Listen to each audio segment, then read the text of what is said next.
The live TV, सच सबसे आगे। नमस्कार, मैं हूं रंजीत झा और आप देख रहे हैं द लाइव टीवी। 7वें चरण के लिए 57 सीटों पर मतदान की प्रक्रिया लगातार जारी है। बड़े बड़े दिग्गज इस वक्त चुनावी मैदान में, खुद प्रधानमंत्री नरेंद्र मोदी भी चुनावी मैदान में है, तो वहीं कई सेलिब्रिटीज, रवि किशन या फिर कंगना रनौत, अनुराग ठाकुर जैसे लोग भी इस वक्त रण में उतरे हुए हैं। लेकिन उत्तर प्रदेश से हमेशा की तरह बहुत ही अलग अलग खबरें चुनाव से जुड़ी हुई आ रही हैं।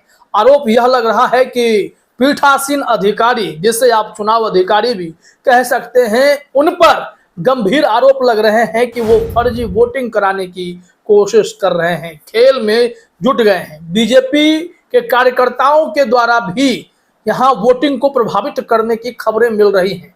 हम पल पल के अपडेट आपके सामने अभी रखने वाले हैं। आप जानते हैं कि इस वक्त 7वें चरण में देश के 10 करोड़ वोटर अपने मताधिकार का प्रयोग कर रहे हैं।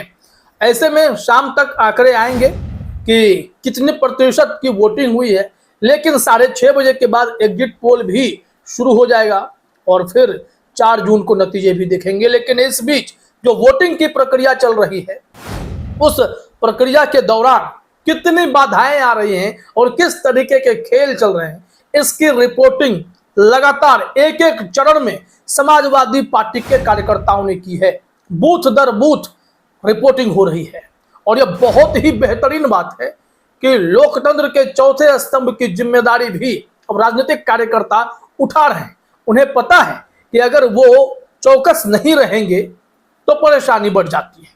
जरा देखिए अपने स्क्रीन पर पीठासीन अधिकारी पर कितने गंभीर आरोप लग रहे हैं। समाजवादी पार्टी ने ट्वीट किया है, रॉबर्ट्सगंज लोकसभा के दुद्धी विधानसभा में बूथ संख्या 257 पर पीठासीन अधिकारी द्वारा फर्जी वोटिंग करवाए जाने की सूचना है।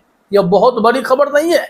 जरा सोचिए कि यह तो लोकतंत्र के गला घोटने जैसा मालूम पड़ता है कि एक चुनाव अधिकारी जिन पर निष्पक्ष चुनाव कराने की जिम्मेदारी है, उनके ऊपर समाजवादी पार्टी के कार्यकर्ता आरोप लगा रहे हैं कि ये फर्जी वोटिंग कराने में लिप्त हैं।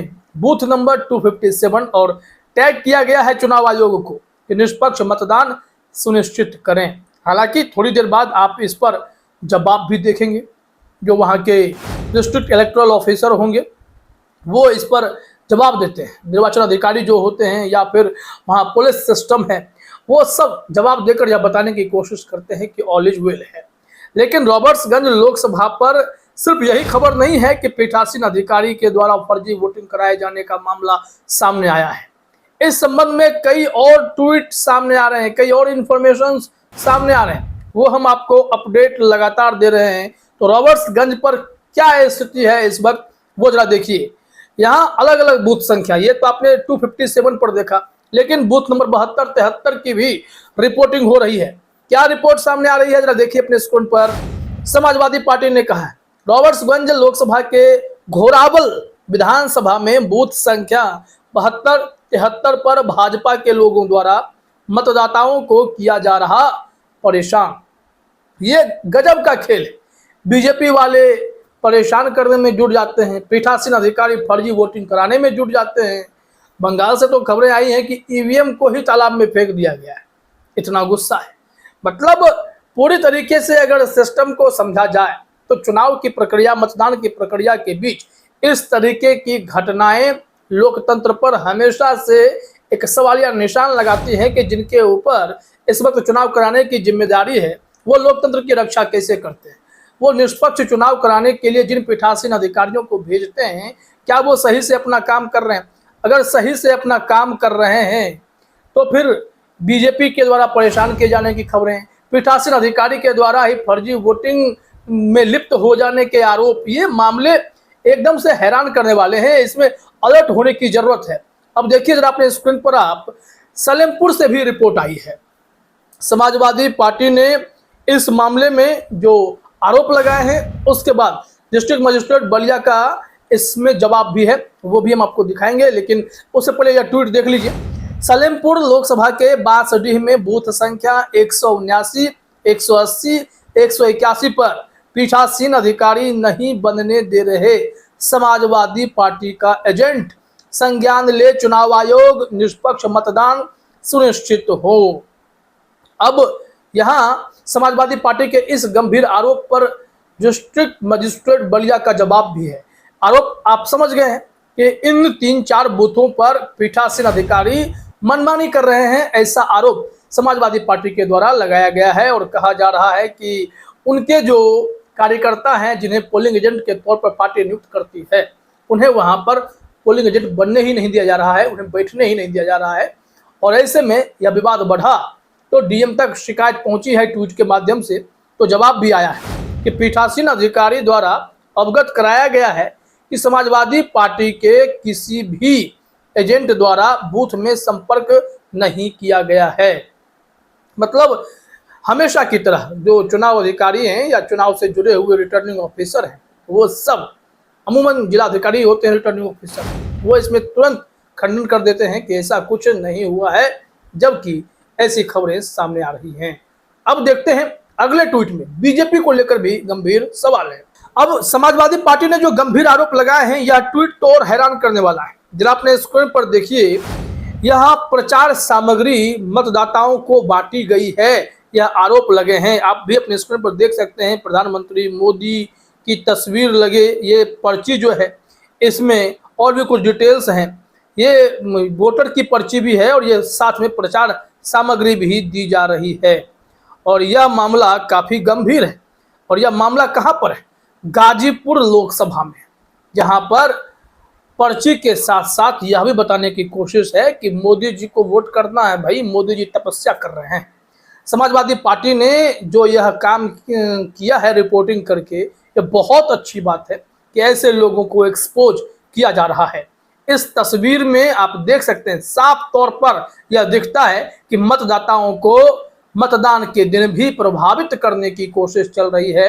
और समाजवादी पार्टी ने ट्वीट में लिखा, गाजीपुर लोकसभा के जखनिया विधानसभा में बूथ संख्या 89 पर भाजपा के लोगों द्वारा मतदाताओं को दी जा रही प्रचार सामग्री चुनाव आयोग के नियमों का हो रहा खुलेआम उल्लंघन। ये मॉडल कोड ऑफ कंडक्ट का साफ तौर पर बड़ा उल्लंघन है।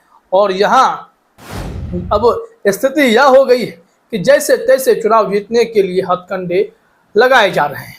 जितने भी चरण हुए, हर चरणों से ऐसी ही खबरें आई कि किस तरीके से वोटर्स को प्रभावित करने के लिए या फिर ईवीएम के साथ जो मनमानी की गई, उस तरीके की रिपोर्ट सामने आती रही, जिससे साफ मालूम पड़ा कि चुनाव आयोग तब तक निष्क्रिय बना रहता है जब तक कि उन्हें कोई याद नहीं दिलाता कि आपकी जिम्मेदारी क्या है। कई मामले में देखा गया, कहीं बच्चों ने वोटिंग कर दी, कहीं नाबालिग ने वोट किया, कहीं ईवीएम के साथ लोग डांस करते नजर आए, वो बीजेपी नेता का बेटा था। तो ये तमाम लोग जिस तरीके से चुनाव नियमों की धज्जियां उड़ाते रहे और अब आज भी मतदान के दिन ऐसी ही खबरें आ रही हैं, फिर भी चुनाव आयोग निश्चिंत है क्योंकि उन्हें कोई शिकायत भेजने वाला नहीं है। जबकि मतदान केंद्र पर उनके अधिकारी होते हैं, वो गड़बड़ियों को देखते समझते हैं, इसके बावजूद रिपोर्ट नहीं की जाती है। अगर ये कार्यकर्ता रिपोर्टर न बने तब तक तो चुनाव आयोग आंख मूंदे बैठा रहेगा कि सब कुछ ठीक है। लेकिन अब यहाँ से बवाल बढ़ना शुरू हो गया है। बीजेपी कार्यकर्ताओं की पोल खुल रही है, पीठासीन अधिकारियों की पोल खुल रही है और सच्चाई सामने आती जा रही है कि भाई गड़बड़ी करने वाले एक्सपोज होंगे। वैसे भी अखिलेश यादव ने एक ट्वीट के जरिए अपने कार्यकर्ताओं से अपील की है कि जब तक काउंटिंग ना शुरू हो जाए तब तक आप लोगों को स्ट्रॉन्ग रूम से लेकर बूथ तक निगरानी करते रहना है, ताकि एक भी मौका न छूटे, ना आपका मनोबल टूटे। यहाँ पर जब तक इंडिया गठबंधन की सरकार न बने तब तक आपको ईवीएम की निगरानी तो करनी ही पड़ेगी। अब देखते हैं कि मतदान समाप्त होने के बाद एग्जिट पोल क्या कहता है और फिर इंडिया गठबंधन का जो दावा है उसमें कितना दम रहता है। फिलहाल इस वीडियो में इतना ही। आप सभी का हमसे जुड़ने के लिए बहुत बहुत धन्यवाद। द लाइव टीवी, सच सबसे आगे।